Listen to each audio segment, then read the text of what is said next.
Easy, this is Molecular. Welcome to another video. This one will be going about how to take your mids, your bass mids to the next level. I'll be showing you 3 different techniques that you can use. This will apply to pretty much any mids, mid-range bass lines that you have, especially if they have like small movements, stuff like that. You can always experiment in making this your own way. The 3 techniques that I'll be using is reverb, chorus, and effect racks. So let's just start by showcasing one of those bass sounds. I've got 3 different examples here, so you can see that even with different movements, the same processing applies, and takes the sound to the next level. So I've got some drums here just to set the mood for the thing, and I'm gonna play it with the bass line, and then I'll switch the bass to another and to the other one. So there's 3 different examples. So yeah, let's start with the first one.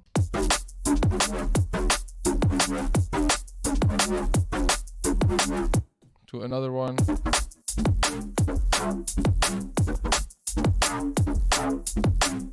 And the last one. Okay, cool. Now I'll play just the basses on its own, and I'll take off the sidechain so you can clearly hear the bass sounds.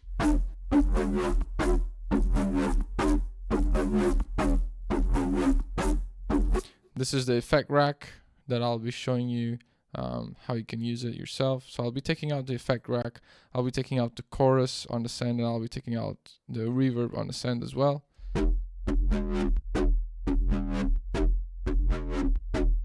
Such a big difference. Now I'll add back the reverb.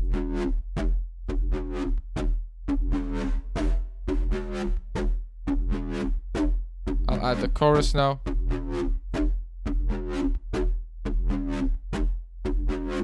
Now I'll add the rack. The rack is more of a tonal kind of thing. It gives it some more tones. So it's not like as the chorus and the reverb just give it more depth for it to sit better in the mix. It's not like it's a huge difference when you're listening to it, but in the overall bigger picture kind of thing, that's where it makes a difference. That's where it takes it to the next level, and helps it mix down with the drums as well, because your drums are very centered, and by using a chorus and the reverb on a send, you're basically having little bits of the bass also be on the sides, so it comes out from the drums. So you have your drums and main bass on the mids, and then on the sides you have some parts of the bass that also helps it stand out. So I'll start with the reverb here. So let's go back to a clean version.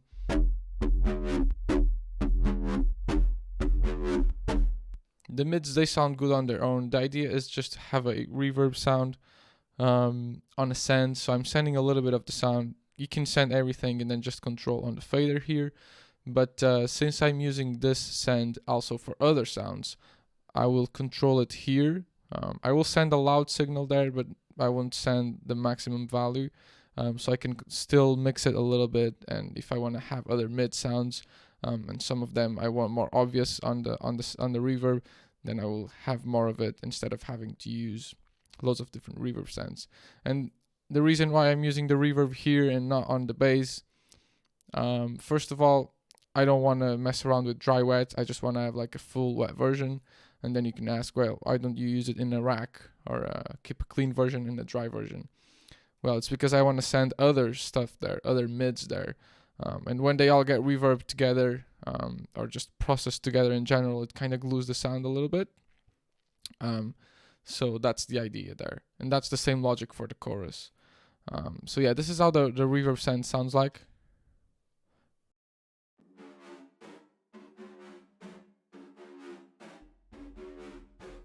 I'm taking out this frequency here a little bit because it sounded too ringy for me.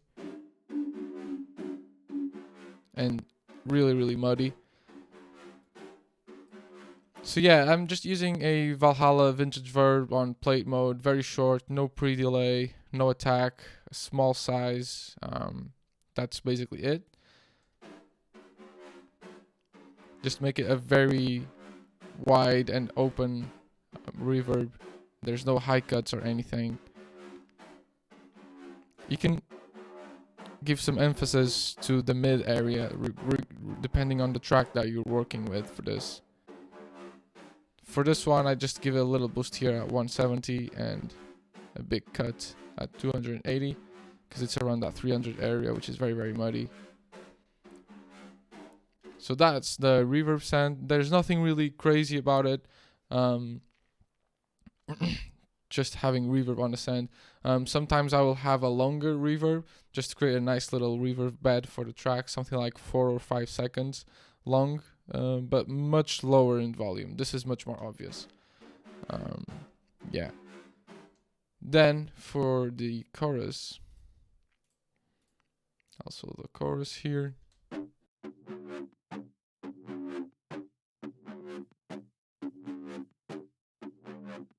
The idea is that I have some of the sound floating around in the stereo field at 100% chorus.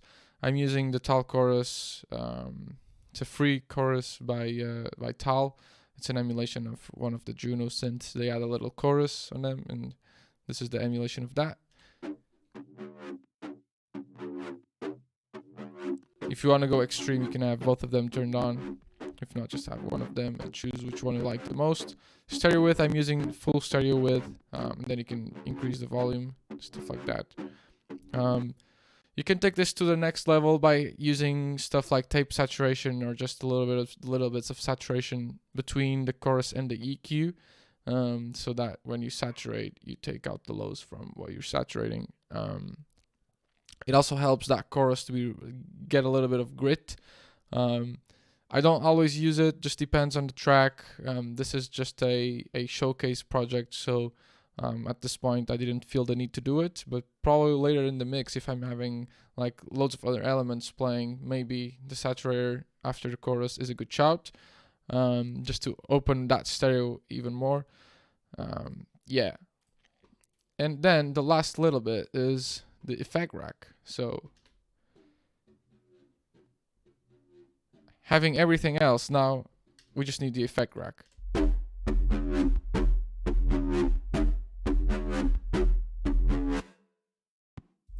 And basically my effect rack, I have loads of racks like these. I will be releasing really soon. Probably links already going to be in the description for a pre-order or to grab the Ableton rack pack with Ableton audio effect racks like this. Also some instrument racks. But mostly kind of stuff like this where you can just drop some basses, some 808s, and it instantly gets some movement and some cool harmonics. But yeah, this one I keep a clean version with a filter. So if I want to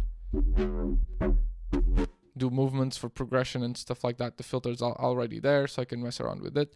Then I have a filtered version. And the idea is just so that you have some movement. And now let's get on to the audio effect rack. I'm releasing a Ableton rack pack very soon. It's probably already going to be in the description below. A link to pre-order or to grab. It's going to be loads of racks like these, other instruments racks. Basically stuff that you can drop an 808 or a bass sound. Especially if it has slower movement, so that you can dial those movements here. But anything really works, and it's going to be stuff like this. So basically I keep a clean version, just with a filter all the way to the top. So if I want to do some filtering and variations, I can always go here. So for progression, it's quite cool. Then I have a filtered version, which then goes through an LFO to the frequency cutoff, so it has some movement. You can also change the phase. This will obviously change the phase of the filter, so we'll change the tone. And then I'm running it through a unfiltered audio dent 2. I'm using the tape saturation on this one. Just takes that filtered version and just gives it a little bit of grit. And then I'm low cutting because I already have the lows here. I don't want them to sorry, I don't want them to clash.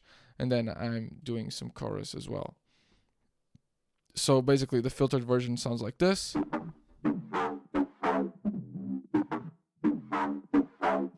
And the clean sounds like this. So basically this is one of the things that really set the tone. Depending on the frequency that you choose, the amount, the rate.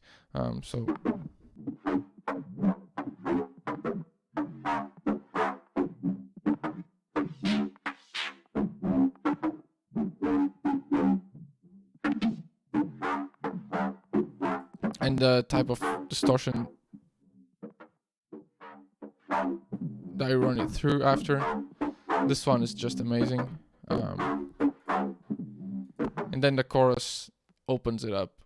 But it's just opening that filtered layer. So basically our clean version just stays clean.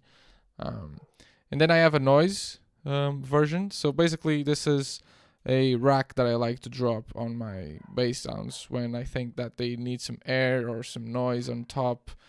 So basically when the mids and the sub is good and it just needs that little top end. I don't like to go over to Saturn or Trash 2 and just distort with multiband saturation or multiband distortion. Just distort those highs and try to push them as much as I can.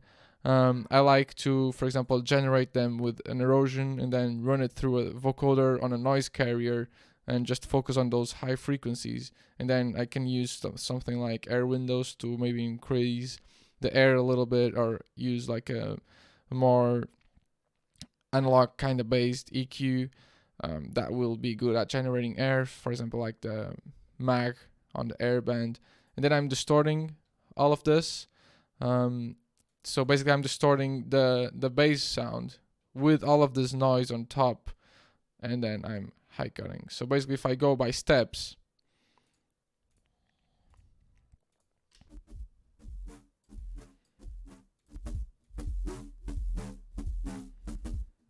so this is the noise. Then I add the vocoder on noise carrier, so it even gives more noise to that. Then it's all about finding the perfect tri-wet settings. Then air, just to fill it. So you can clearly see this is much more natural air and clean than using something like Siren or Trash 2 to distort the sound. And then I'm using Dent here again on tape mode, just to completely crush the sound. I really wanted to crush it so that I can later control it, and I'll dive into that in a second. And then I'm doing a low cut and just a high pass really. But yeah, now, well, this sounds good, but still it's the noise is always there. I just want the noise to play when the wobble actually wobbles. So what I'm doing is I'm having an envelope follower after the serum instance here. So before all of the audio effect rack and before all of that processing, because this is gonna read the envelope, the movement of the bass. So if I play the clean one, this is what it's reading. It's the same thing as if I would be using the envelope follower here. The reading is going to be the same. But if I use it here, it's going to be different because it's going to have the tones and all of that. So I wanted to follow the clean envelope. And then I'm mapping this to an utility on the noise here. So it controls the volume of the noise. So the noise is being modulated by the amplitude, by the envelope of the sound itself. So if I engage this utility, it's much more controlled now. If I turn this down, it doesn't sound bad, but it's all over the place. Now I can control it with volume. It's a little cool technique to use. And that's mostly it. Audio effect racks, the logic is simple, just keeping a clean version, having another version for like tone shaping and stuff, and having a noise layer on top if I need to use it. You can have as many copies of this as you want. You can have as many racks as this if you want, various different filters. different LFOs controlling different stuff, envelope followers inside them controlling all sorts of things, and you can really explore this and end up with some really nice chains. And yeah, more for the mixdown kind of things, the big reverb and the chorus on the Send, they play the part.